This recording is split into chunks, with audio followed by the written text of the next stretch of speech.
Good evening or good morning, wherever you are in the world. I'm Regina Yao. I'm the founder and president of the Pixel Project, and I'm moderating the 6th YouTube session of the 8th International Women's Day edition of our Read for Pixels campaign. Now, through Read for Pixels, the Pixel Project is collaborating with 14 award-winning best-selling authors to raise awareness about violence against women and to raise funds for the Pixel Project to keep our efforts to end violence against women alive and kicking. We'll be telling you more about the Read for Pixels fundraiser, which has lots and lots of exclusive author goodies a little later in this session. And you can find out more about the Pixel Project and learn more about violence against women and what you can do about it by visiting www.thepixelproject.net. Now, we have a very special guest for today's live Read for Pixels discussion and Q&A session. And here we go. It's the New York Times best-selling fantasy author, Anne Bishop. Welcome, Anne. Thank you. Now, Anne is a winner of the William L. Crawford Memorial Fantasy Award, presented by the International Association for the Fantastic in the Arts for the Black Jewels trilogy. She is also the author of the Ephemera series, the Tir Align trilogy, the novels of the Others and the World of the Others novels, including Wild Country and Lake Silence, and lives in upstate New York. Now, congratulations, Anne, on the release of Crowbones on March the 8th, which was coincidentally International Women's Day. That's very suitable considering who Crowbones is, so yes. And also, before we begin, we moved on to your reading, and Anne is going to read from Crowbones today. We have to let you all know about the goodies that Anne has really generously donated to the stash of author treats that we have up as perks for donors at the Read for Pixels Rally Up fundraising page. Now, please note that these goodies are for donors in the U.S. only. Okay, therefore, if you live in the US, you're fine. So now, the first 2 bundles have already been snagged by a really generous donor. Thank you so much, Rita Massino, for donating so generously to us. And the 2 bundles that Rita has snagged are Anne's Crowbones bundle, which has a signed and personalized copy of the first edition hardcover of Crowbones, a Crowbones bookmark, and a Crowbones book plate, and also the Courtyard of the Others book bundle, which has all 5 Courtyard of the Others books. It's a full series of 4 of them from book 2 to 5 are first edition hardcovers, and the first one written in red. It was in paper, is in paperback because both Anne and her publishers literally do not have any more copies of them. And I don't think you can get them anywhere really now.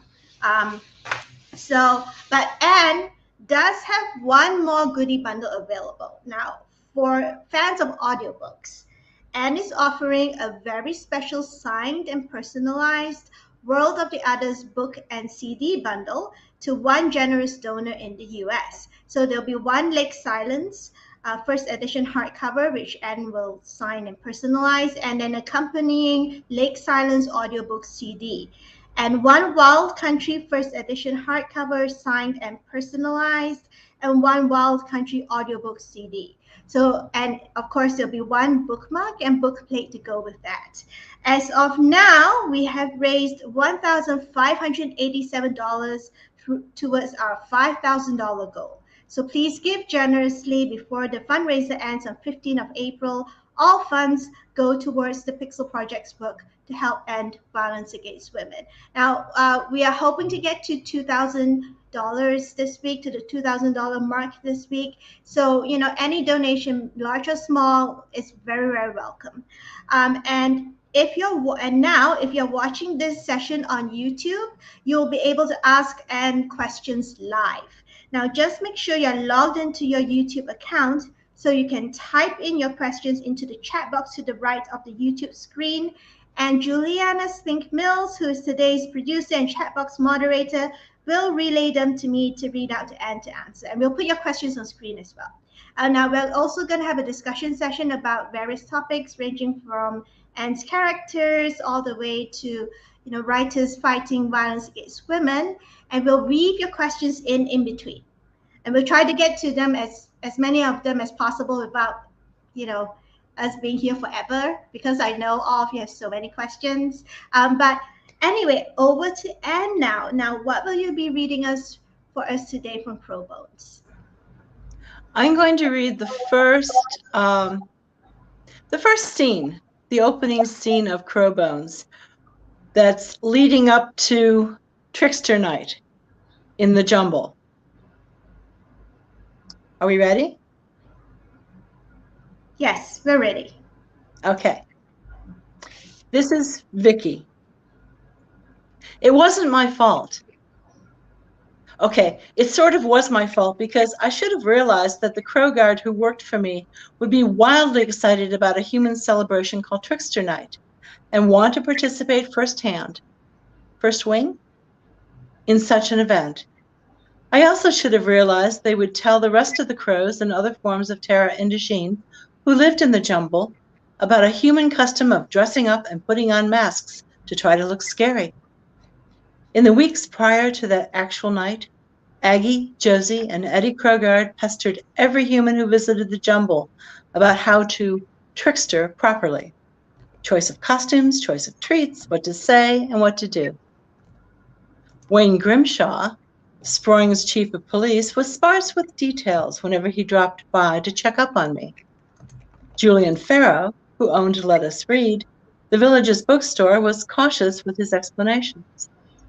Paige and Dominique Xavier, on the other hand, gleefully told the crows about their childhood adventures, what they wore when they knocked on neighbors' doors and shouted, "Trick or treat!" After receiving one of Grimshaw's patented grim looks, which turned his blue-gray eyes a steely gray, Paige and Dominique quickly emphasized that playing tricks was not the point of the evening. "It won't be that bad," I had muttered to Inika Xavier one afternoon as we waited by her car for Paige and Dominique to finish explaining a few more details about Trickster Nights to my Krogard employees. "My bookings for the lake cabins and the suites in the main house are all adult guests. No children." "Have you bought enough bags of candy to hand out?" Inika asked, sounding mildly curious. Mildly curious, coming from a woman who had a tattoo on one thigh that included the words "I bury trouble," was not to be mistaken for actual mild curiosity. "Who's going to come out to the Jumble for a piece of hard candy?" I asked. "Pops Davies mentioned that you hadn't come by the general store to pick up the bags of candy he'd set aside for you. Small chocolate bars." I blinked. Chocolate? Really? Ever since the Great Predation, a terrifying time last year when the elders and elementals swept over the world and seriously thinned the human population as retaliation for the humans' first and last movement, starting a war and killing shifter forms of Terra Indochine, some things weren't as readily available as they used to be, and that included small bars of chocolate. I could put out some of the chocolate for my guests and keep a stash for myself for the times when I needed a reward for getting through a difficult day. I made a mental note to call Pops and let him know I was interested in the chocolate so he wouldn't sell it to someone else. "You're fully booked for the days before and after Trickster Night?" Inika asked, still sounding mildly curious and calling me back from my distraction by chocolate. Yes. I had been fully booked for weeks, so I hadn't thought there was anything unusual about these reservations since we were just coming to the end of our peak tourist season and still required a 3-day minimum reservation. But I was catching on that maybe, just maybe, I had done something to earn the look Grimshaw had given me last night when he came over to play pool with Ilya Sanguinati, who was a very yummy-looking vampire and my attorney. "So am I," Inika said. "It's unusual to have people specifically booking a 3-day stay midweek to make sure they are here for Trickster Night." She took pity on me. "The Jumble's residents are going to have the most amazing costumes." They don't need costumes. Most of them, I finally got it. Aggie, Josie, and Eddie could pass for human unless they got excited and started sprouting black feathers. Robert, call me Cougar, Panthera, and Conan Bearguard could pass for human if you ignored Conan's excess of body hair and the fact that the boys still had trouble with their teeth. They were getting those sorted out as they spent more time around humans, but the teeth were still an unnerving mix of human and large predator. As for the rest of the jumble's Terra Indigene residents, the between form isn't fully that individual's animal form, and it isn't fully human, and it sure isn't whatever they look like in their true form, which is a form no human gets to see, unless the human is the main course for that night's dinner. Maybe not even then, because the one time I asked Ilya why the others' true forms were such a big deal, he said very, very quietly, "You don't want to know, and you should not ask anyone else." I took the hint and never mentioned it again. The days prior to Trickster Night, I juggled looking after my current guests, getting ready for my soon-to-arrive guests, and approving the costumes of the Jumble's full-time residents. After persuading Aggie, Josie, and Eddie that a between form that mixed too much crow with their human forms would be bad for business, they agreed to keep their shifting to a human-sized crow head and a few feathers on their hands, which would be startling enough but wouldn't freak out the guests, I hoped. It also meant they couldn't talk to the guests or convey any messages about what the guests might want, but I could live with that for one evening. As for the rest of the others who wanted to mingle with the humans in order to study them during this celebration, female fox with foxy ears, foxy tail showing through a slit in her capris, and foxy front paws with elongated digits that were necessary to hold her treat bag. Cute. Male bobcat who looked the way he usually did when he took guests on a donkey cart tour of the jumble. In other words, he looked more bobcat than human, but could converse with humans, more or less. His costume consisted of a short cape that might have come from a large cardboard lost and found box I had tucked away in one of the first floor rooms I wasn't currently using. I was certain some guests left things on purpose, a book, a sweater, a hairbrush, so that the others could use it. And some things were left behind because the guest was in too much of a hurry to leave to check the closet or drawers. Interestingly enough, it was the guests who were rude, too demanding, or handsy with Aggie, Josie, or me who were motivated to leave in a hurry. I never asked who did the motivating, since there were scarier forms of Terra Indigene living around like silence than a panther, a black bear, and the sanguinati. And I really didn't want to know for sure that they were studying my guests in the same way some of my guests study the more benign forms of others. Back to the costumes.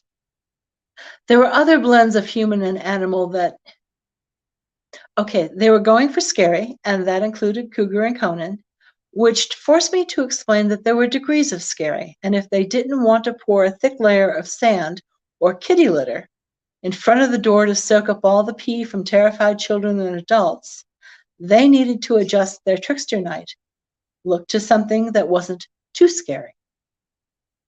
Including the boys, I sat through 6 individuals adjusting their look until I gave them thumbs up, no pee approval. Then I took the key to the liquor cabinet that held Grimshaw's and Julian's private stash of sipping whiskey, chose the bottle that was open without looking at the label, and poured myself a hefty dose of courage that got me through the rest of the day. And that begins Crowbones. That is so awesome. I loved, the no P approval thing.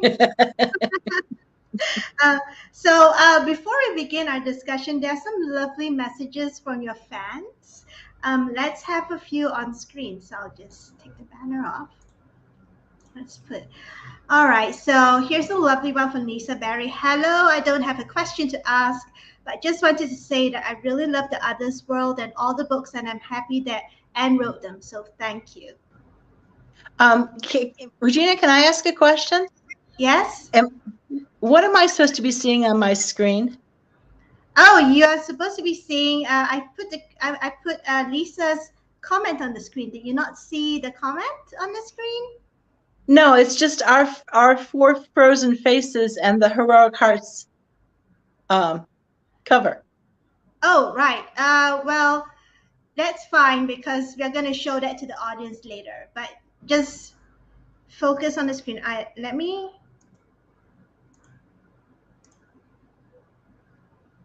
Is that better? And No, I'm not seeing anything. Just our four frozen faces. okay. Well, that's fine as long as you can hear me. Yes. Okay. Okay. So everyone, sorry, a bit of a tech glitch there. And so never mind. That's why I'll read out the comments and questions to you as they come up. Okay. Okay. So so that was from Lisa, and there's another lovely. Do we have? Oh, and there's another lovely comment. Jackie Nicholson says, "Thank you for having Anne. I do not see where to go for donations now, Jackie. You can scroll up, or the producers will put the link again into the chat box for you to to click through to make donations. Thank you so much. Now, let's start with our the first question in our discussion today. Now, one of the most engaging features of your books is the immersive fantasy worlds that you bring to life on the page. What is especially distinctive about the world of the others is in which your new book Crowbones is set is how the contrasting attitudes and approaches of the terra indigene, or the earth natives, or the others, and the humans who live on their land exposes a whole series of the all too real failings of humanity, including male violence against women and girls. So, what inspired your creation of the world of the others? It started with me wanting to be able to write a story about vampires and werewolves, but I wanted something that was different. I didn't want to write the same kind of vampires and werewolves that I enjoyed reading, because it can take me years to develop and create a world. So once I got to the point of wondering what happens in a world where all of the supernatural beings are the dominant predators and humans are not at the top of the food chain. What happens when you have intelligent beings who are very earth oriented and clever humans who want to be able to invent things and need to build houses and need tools and need clothes? What happens when you have a collision of those cultures? And how do people survive? Because you have to be very careful when some of the beings that you are dealing with are literally the elements: earth, air, fire, water, winter, summer, fall, spring. They're all out there. And I can attest to the fact that living in upstate New York, winter can get you if you don't watch out. Okay.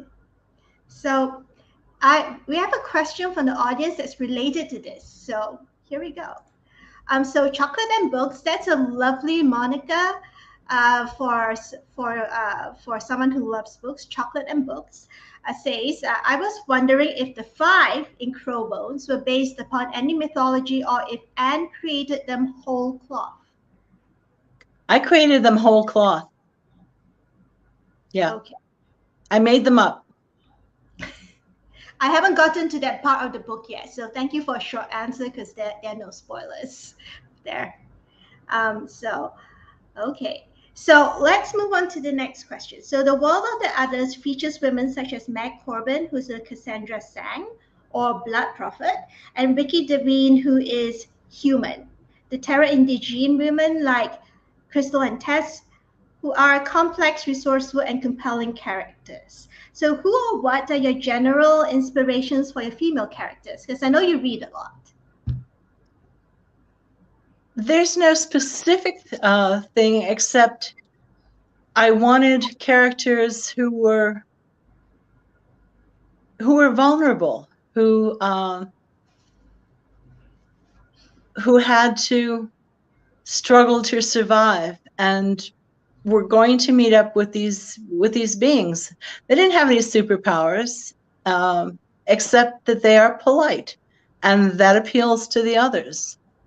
So there's no one person. There's just that sense of all of us, because I don't have any superpowers either. So if I was stuck there, I would go with being courteous as the way to deal with them. Yeah. And compared to the typical urban fantasy female protagonist who is usually far more assertive and, literally able to, kick ass, Meg and Vicky are unusual in that they don't use violence unless they are faced with extreme danger. So instead, their stories are essentially journeys of healing and becoming themselves after surviving terrible abuse at the hands of men. Their progress and setbacks certainly resonate with many survivors and advocates. Did you consciously include and explore this key theme, or did it just emerge organically when you wrote about Meg and Vicky? It emerges organically. I'm an organic writer, so you've got the story on the surface, which is what I concentrate on, but underneath that is everything I've read about abuse, about violence, about women, about history, about music, about animals, all of the nature shows that I've watched over my whole life. All of those things are under the surface, and they kind of wash up and over the story and wash up and over the story. So when I'm writing, if I'm doing it right, I don't know what's right under the surface.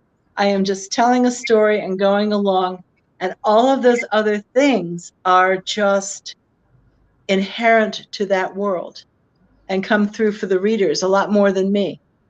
So if I can feel the layers, that I'm not doing it right, because then I'll have cardboard cutout characters. Mm-hmm. And I remember in one one of our email correspondences, you mentioned exploring emotional truths through your writing. So how did this approach help when you were writing about Meg and Vicky?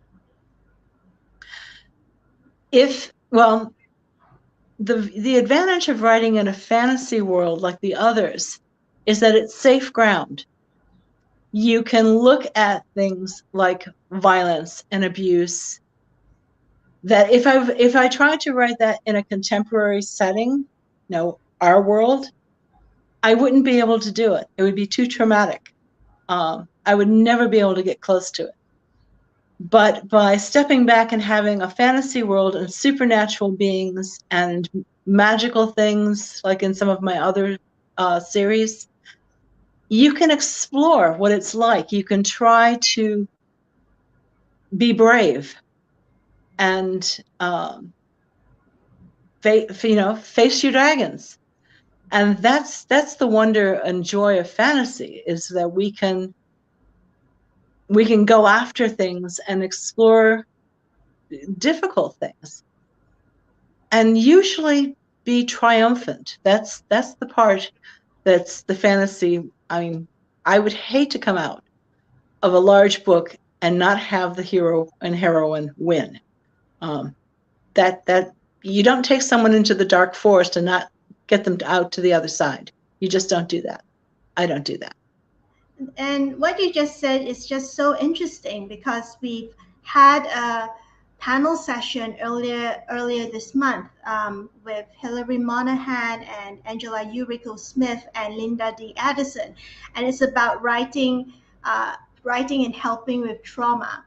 And they were talking about the same thing you did, about how writing speculative fiction and fantasy can help, because it helps. It's not, it's not directly facing it, but you are addressing the issue. So it's really interesting that you're saying essentially the same thing they did about why writing fantasy can be therapeutic. Yeah, you're reading a story in a safe place, and that's valuable. It is. So we absolutely love that female friendships play such an important role in Meg's recovery from the trauma of abuse. Just like real life survivors who, more often than not, rebuild their lives with the help of female friends and supporters. Now, what can you suggest for writers who want to write female friendships and conversations realistically, or at least plausibly?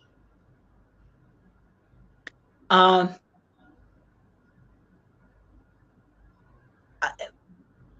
that's another thing that for me is organic. I would just say,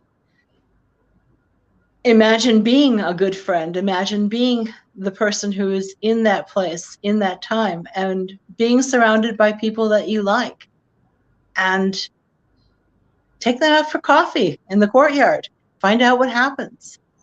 That's how I do it with people, with the characters, is I look at them as if they were friends and watch them hang out, watch them observe. And I have good female friends, so that's also, that makes it easier, I think, to write in the same rhythm of that kind of friendship. Yeah. And we have audience questions coming in. So let's finish this question cluster and get on to the audience questions. So I've noticed just yesterday in one of the fantasy groups I'm in, someone was complaining that she doesn't like Meg, and Meg's unlikable.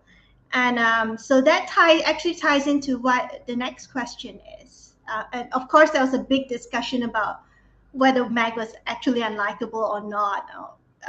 But anyway, so over the years, quite a few female Read for Pixels authors have told us that they have felt cultural and social, even commercial pressure to ensure that their female characters are likable or relatable. Have you felt the same pressure? No, never. I write characters that I am intrigued. I'm intrigued by the characters I write about. I have to like them, particularly the main characters. I don't like all of the characters. Some of them I want to bop over the head, but I have to like Meg. I have to like Vicky. Otherwise, why am I going to spend 2 years with them? Because that's what I'm investing, is 2 years with these people. So there were some people who were disappointed in Meg and in Vicky because they weren't the same kind of kick-ass heroines. And yeah, I understand that they were getting something that wasn't what they were expecting, and not everybody is going to like that. But I do, and my editor did, and my agent did, and a whole lot of readers like Meg. So I've never gotten pressure to change a character once I started writing about them. Yeah, I like Meg too. To be so kind and compassionate even after everything she's faced, that is quite a feat. Most people will, have a little bit of maybe a little bit of bitterness creep in, but she never does, and that's what I love so much about her. So we have some questions from the audience. Um, Here we go. There's one from Misty306. Her question is not about the others, but it's about the Black Jewel series. She says, Okay.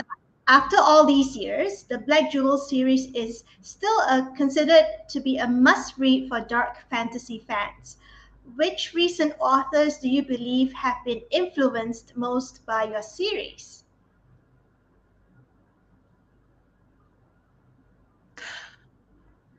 I know from fans that there are at least a couple of people that they say have been strongly influenced by the Black Jewels. But I'm not going to name names. No. Because I've never read them and I don't know. Okay.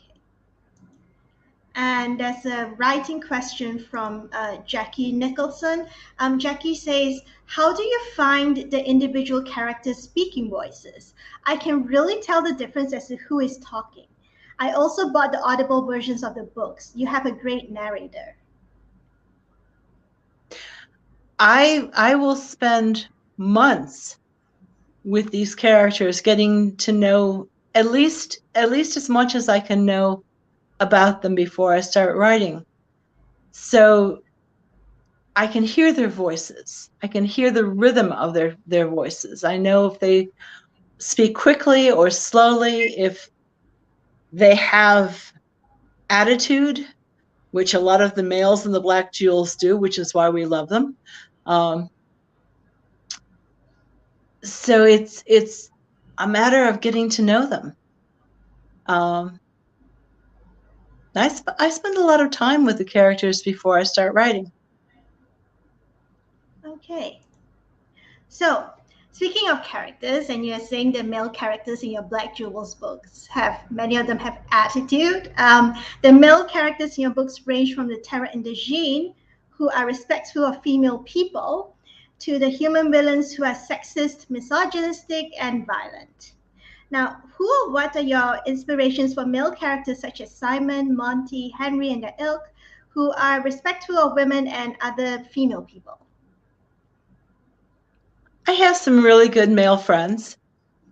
And also, I think when you're writing stories, you have the option of aiming for an ideal. This is the kind of person you would like to know. These are the kinds of people you would like as your neighbors.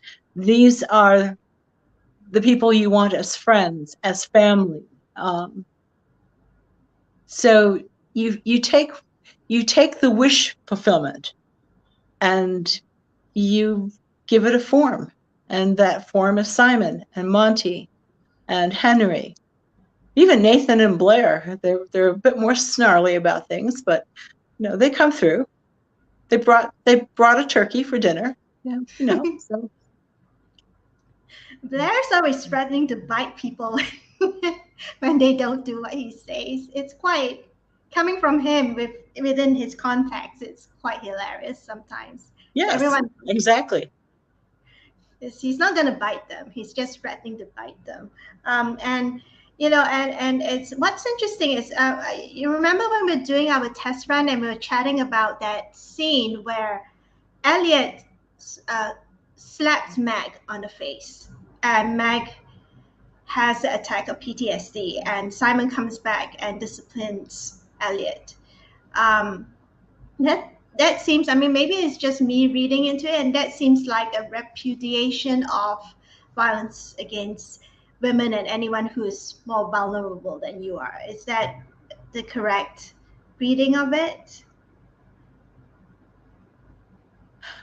I will accept your interpretation of it. It's one of those things that, yes, I mean, for Simon, you don't do that. And Meg was special. And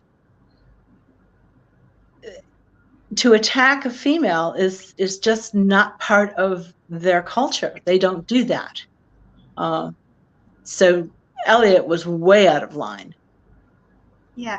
And what's also interesting is when Simon found Meg during the early days sleeping in the kitchen because she was so afraid, and the first thought that came into his head was, this is unacceptable, that someone should be so afraid while in their own home. And that really struck me because we always talk about domestic violence being unacceptable because nobody should be afraid in their own home. That's true. So speaking of domestic violence, so what struck the Pixel Project team about your portrayal of villains such as Meg's former owner, Vicky's abusive husband, and Jimmy is how accurately their behavior reflects that of real life male abusers. Now, who or what are your inspiration for such monstrous male villains? And did you face any challenges when writing them? there's no template, but my view is that we are all capable of the entire range of feelings, all of us. We can be good, we can be monstrous, and everything in between. So as a writer, when I have someone like that, when I have someone like Jimmy, when I have someone like the controller, I feel like I'm wearing their skin when I'm writing from their point of view. I am sitting there and my worldview is theirs. My attitude is theirs. I am right. What I do is right. The violence that I inflict on other people is right. And I go with it. And I write that scene, and afterwards, I usually feel a little bit ill. It's exhausting. But I live in that skin for the time that it takes me to write it. And that's probably why it comes out sounding like it's genuine. Yeah, I don't mind telling you that, you know, when I read, what Jimmy was doing, as someone who has worked in the anti-violence against women movement for so many years, 13 years and counting, I just felt sick. And that's how powerful your writing was, because I recognized that type of man. I recognized that type of abuser. And when I showed it to some other advocates, domestic violence advocates, and they're like, "Yep, nailed it. This author absolutely nailed it. The entitlement, the disregard for anyone else, yeah, the violence, you nailed it." So you feeling sick after writing those characters, it had a payoff, and the payoff was it was true to life. And thank you so much for writing that, because I do recommend your books in my capacity as the head of an anti-violence against women organization. And I'm going to tell you now that I do recommend your books, the others, to people to read if they still don't get it about violence against women, about domestic violence. So anyway, so when people think about werewolves and other shifters, which are the staples of many an urban fantasy story, they automatically assume that they would be aggressive and ultra masculine alpha males. However, Simon, while technically an alpha male werewolf in his position as the leader of the courtyard, basically turns these assumptions on their head. As he tries to prevent war, is gentle and patient with Meg, and knows his limits with Tess. Do you think that the violent alpha male type character might eventually phase out fantasy fiction as cultures worldwide start dealing with toxic masculinity, or do you think it's one of those types that would stick around for much longer than we expect? I think the alpha male in fiction, particularly in fantasy, is fun. And it has changed over the years, because I know I've read some older romances and can't get through them anymore because of how the hero first treats the woman in the story. He comes to love her in the end, but it's not. I was accepting of it when I was in 20. Not comfortable with it anymore, because the characters that I write, the alpha males, the warriors, they're all committed in a lot of ways to the concept of defending and protecting. And there's a balance in the worlds between the warrior archetype and the nurturer archetype. And in the Black Jewels world, for example, the nurturer is as important as the warrior. They are balanced within their societies, so that you don't have one. Well, actually, the women are in control of that society, but the males are still the alpha, the warriors. Those guys are fun. You wouldn't probably want to live with one for more than 10 minutes, but they're fun. as long as they are also respectful of other people. And I think that has changed some over the years, because they're not the people who just run over everybody anymore, and that's good for us. Definitely good for us. And I remember reading when I first read the other series, and I remember thinking, Simon is probably the first werewolf character that I would love to sit down and chat with, have a coffee Yeah. with. And Henry as well, he's a huge bear shifter, but I would love to sit down and watch him carve and just chat with him, and that's like a different reaction than we would normally have to the stereotypical shifter character, male shifter character. And I thought that was interesting. That was an interesting knee-jerk reaction of mine at the time. But yeah. So there is a question from someone, Noel Marshall, also called his or her handle, their handle is Direct.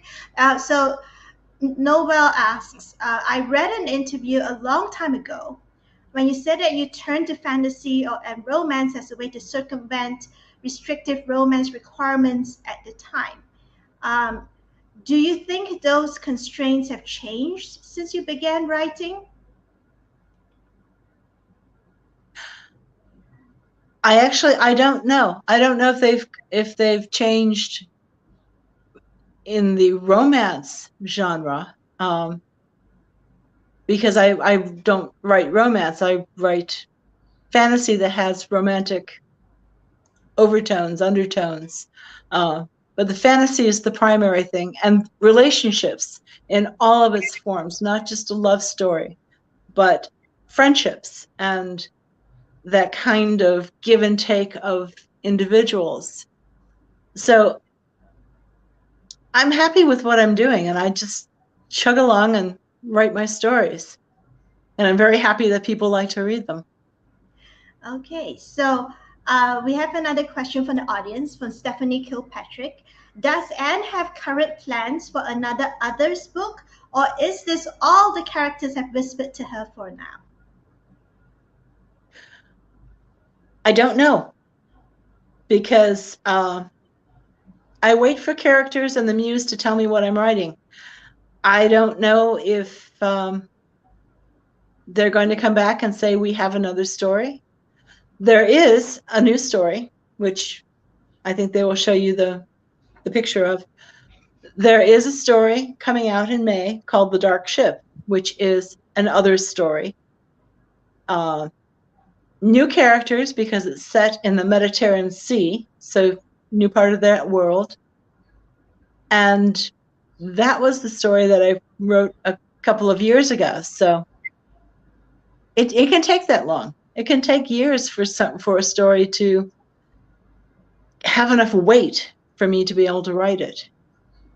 I just get patient and weed my garden and wait. It must be great. Gardening must be a great way to sort of just literally let everything sort of swirl around in your mind and work at the back of your mind while germinate, literally germinate while you are germinating actual plants as you. It is. And when characters are giving me a hard time, it's great to attack weeds and just clear them out and tear them out by the roots and go, there. Yeah, well, we know another author who makes bread when she gets frustrated, and so she's like punching the dough and going there. Yeah. Yeah.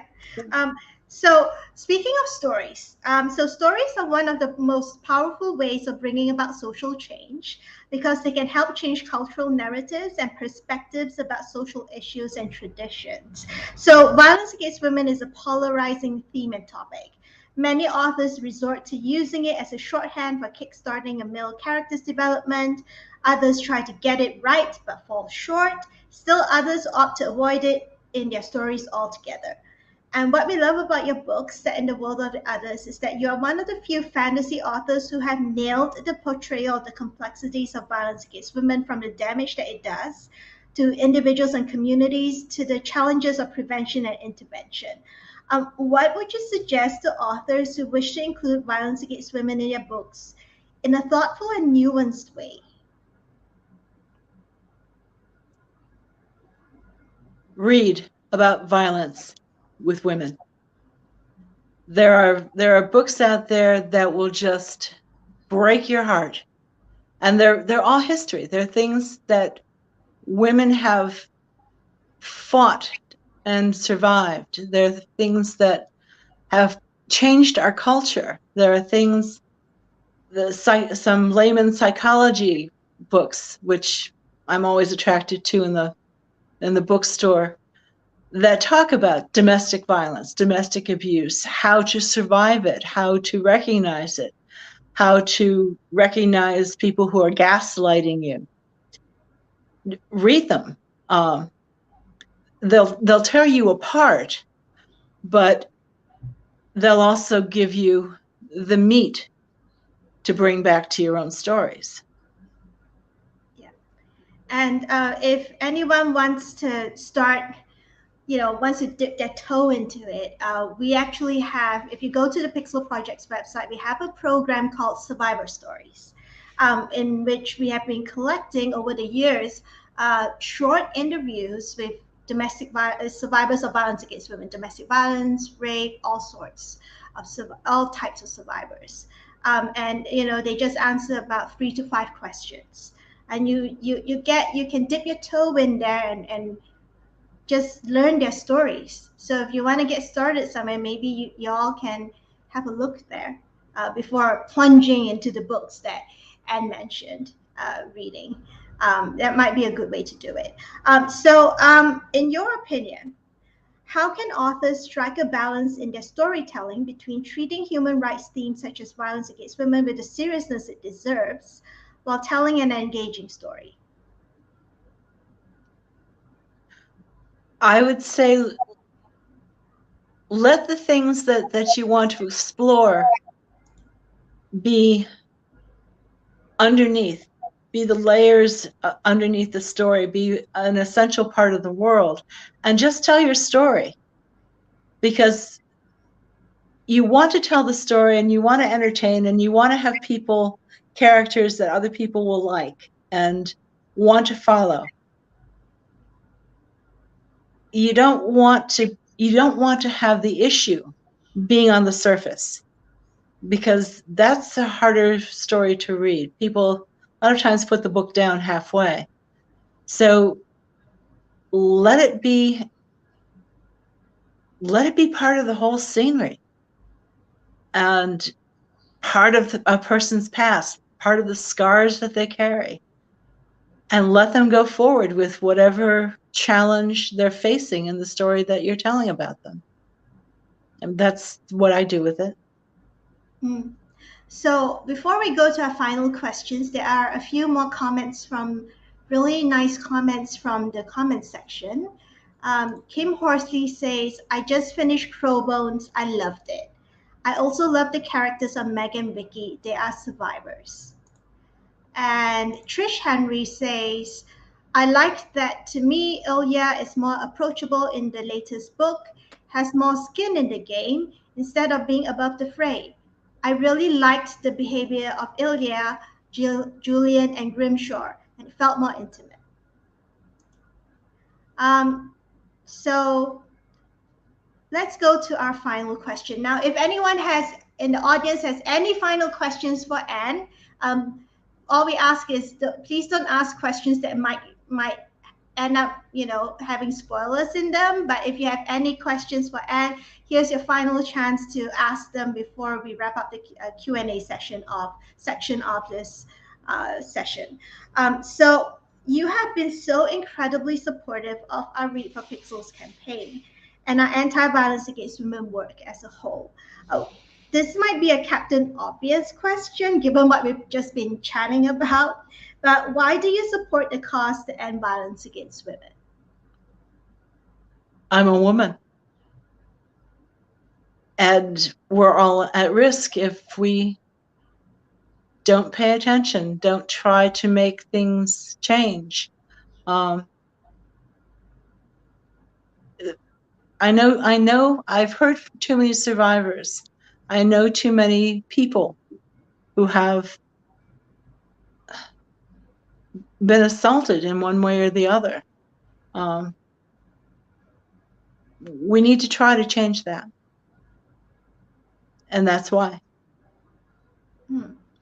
And what do you think authors can do to help with the cultural change needed to eradicate violence against women and girls? Write stories that include strong men who respect women. That is one of the ways that can help, is that if you show the potential of strong men who can be strong and not brutal,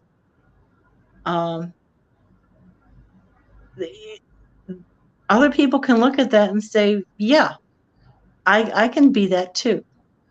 And that's what we're looking for, is for all of us to be better. Men and women, we want to be better.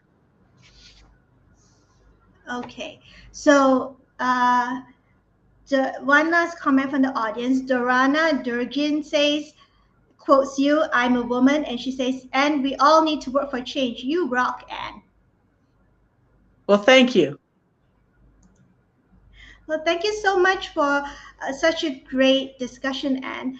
And to everyone else out in the audience, in case you missed the start of the session, we are excited to let you know that Anne has donated some super exclusive goodies to the stash of author treats we have up as perks for donors at the Read for Pixels Rally Up fundraising page. And I think there's still one more bundle available because two have just went whoosh right out the door. So I'm gonna share a little slide as we go along. So the two goodies that have gone are the Crow Bones bundle, which has a signed and personalized copy of the first edition hardcover of Crow Bones, and the Crow Bones with a Crow Bones bookmark and Crow Bones bookplate. And the second goodie bundle that has gone is the Courtyard of the Others book bundle, which has all the Courtyard of the Others books, 4 first editions, which is book 2 to 5, and a paperback edition for Written in Red, which is, it's paperback because both Anne and the publishers literally do not have any more copies of them. And there's also a set of Pro Bono bookmark and book plate to go with them. And both have gone. Thank you so much to Rita Messino, who donated to get them. And so there should be one more goodie bundle from Anne up, still available on the Rally Up page. It's the World of the Others book and CD bundle. And so if you're a fan of audiobooks, Anne is offering a very special signed and personalized World of the Others book and bundle to one generous donor in the US. So you gotta be in the US to actually donate to get this. So there'll be one Lake Silence first edition hardcover signed and personalized, accompanied by one Lake Silence audiobook CD, one Wild Country first edition hardcover signed and personalized, accompanied by one Wild Country audiobook and CD, and a set of a Crow Bones bookmark and bookplate.